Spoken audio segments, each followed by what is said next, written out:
जय श्री कृष्ण दोस्तों, कंटिन्यू करते हैं अपने इंपॉर्टेंट टॉपिक के लेक्चर को। और अब हम शुरू करने जा रहे हैं क्लबिंग ऑफ इनकम। आपका income from other source finish हो गया। हमने क्या किया, पीजीपी भी फिनिश कर लिया, कैपिटल गेन फिनिश कर लिया और इनकम फ्रॉम अदर सोर्स भी फिनिश कर लिया। अब हम देख रहे हैं क्लबिंग ऑफ इनकम। इसमें क्वेश्चन नंबर 1 क्या है, can negative income loss be clubbed. अगर इनकम क्लब है तो क्या नेगेटिव इनकम भी क्लब होगी?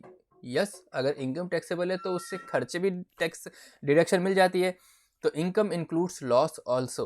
अगर इनकम नेगेटिव है तो जो क्लबिंग प्रोविजन है वो एप्लीकेबल रहेगा। जैसे कि इनकम, आपने अपनी इनकम किसी और को डाइवर्ट कर दी तो वो इनकम आप में क्लब हो जाएगा, या फिर किसी और की इनकम आप में क्लब हो जाएगी, तो उससे अगर लॉस भी है तो भी क्लब कर देंगे। आपके लॉस का भी डिडक्शन आपको बेनिफिट मिल जाएगा। तो ये एक छोटा सा कॉन्सेप्ट था, कैन नेगेटिव इनकम और लॉस बी क्लब। यस, अगर इनकम क्लब है तो लॉस भी क्लब हो जाएगा। और आगे कंटिन्यू करते हैं। Question number 2, briefly describe the incomes of other person which are included in SSC total income. मतलब अब बताओ कि कौन से अदर पर्सन की इनकम आपकी इनकम में क्लब हो जाएगी। तो हमने देखा कि payment of salary, commission, ETC to spouse. अगर आपके स्पाउस को, अगर पति है तो पत्नी को जो पैसा मिल रहा है, या फिर पत्नी है तो उसके पति को जो भी पैसा मिल रहा है, स्पाउस को जो भी पैसा मिल रहा है, सैलरी मिल रही है, कमीशन मिल रही है, तो वो उसकी इनकम मानी जाएगी। हाँ, लेकिन अगर वो अपने कैपेसिटी के बेस पे अगर सैलरी ले रही है, कैपेसिटी के बेस पे अगर उसको रेम्यूनरेशन मिल रहा है, तो नहीं होगा क्लब। तो लेकिन क्लब कब होगा सर? जब जिस कंपनी से उसको सैलरी मिल रही है, जिस फर्म से उसको सैलरी मिल रही है, कमीशन मिल रही है, अगर उसमें 20% या ज्यादा का वोटिंग पावर आपका है, तो मान लिया जाएगा आप अपनी इनकम उसके अपनी स्पाउस को डाइवर्ट कर रहे हो, तो आपके उसमें टैक्स कर दिया जाएगा, ऐड कर दिया जाएगा। हाँ, लेकिन अगर उनके पास प्रोफेशनल क्वालिफिकेशन है, उसके बेस पे अगर वो अर्न कर रही हैं, तो नहीं होगा। फिर income from asset transfer to spouse. आपने अपनी असेट जो है अपनी स्पाउस को ट्रांसफर कर दिया, उससे होने वाली जो कमाई है वो आप में क्लब कर देंगे। ठीक है।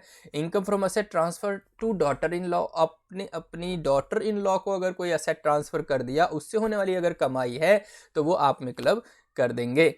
Transfer of asset to other person or association of person for benefit of spouse. अपनी स्पाउस की बेनिफिट के लिए आपने असेट किसी और को ट्रांसफर कर दिया, किसी अदर पर्सन को कर दिया, किसी एसोसिएशन ऑफ पर्सन को कर दिया, तो उससे होने वाली जो कमाई है वो आप में क्लब कर देंगे।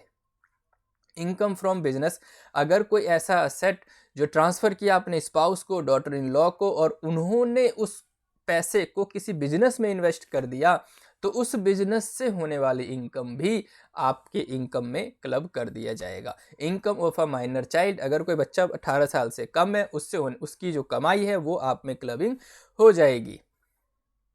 ठीक है। लेकिन कुछ ऐसे केसेस भी हैं कि जब क्लबिंग नहीं होगी। अगर मान लो कि अगर वो बच्चा खुद ही एक्ट करके ले रहा है और खुद ही कमा रहा है, तो नहीं हो पाएगी।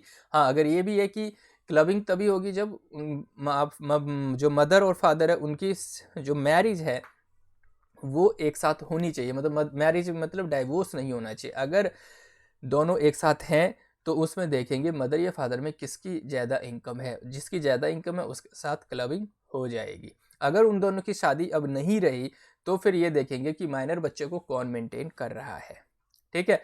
अब लेकिन कुछ ऐसे हैं जो यहाँ पे क्लबिंग नहीं होगी। अगर मैनुअल वर्क, माइनर बच्चा कुछ काम कर रहा है, कुछ उसके पास एक्सपीरियंस है, नॉलेज है, उससे होने वाली कमाई को क्लब नहीं करेंगे। तो एक छोटा सा कॉन्सेप्ट था जिसे हमने ये समझा। और माइनर बच्चे का जब इनकम आप में क्लबिंग होगी तो 1500 रुपये की डिडक्शन भी आपको मिल जाएगी। अब income of handicapped minor child. अगर माइनर चाइल्ड हैंडीकैप्ड है, जो डिसेबिलिटी है, जिसको सेक्शन 80U से डिसेबल डिक्लेयर किया गया है, तो उसकी भी इनकम क्लबिंग नहीं होगी। तो ये एक छोटा सा कॉन्सेप्ट था कि भाई कौन कौन सी इनकम क्लब हो जाते हैं। तो आई होप आपको ये समझ में आया होगा। मैंने थोड़ा क्विक बताया है, आप 1 से 2 बार देखेंगे, छोटी वीडियो है तो आपको याद हो जाएंगी। तो दोस्तों मिलते हैं नेक्स्ट लेक्चर में कुछ नए इंपॉर्टेंट टॉपिक के साथ और एक नए चैप्टर के साथ। तब तक के लिए गुड बाय फ्रेंड्स।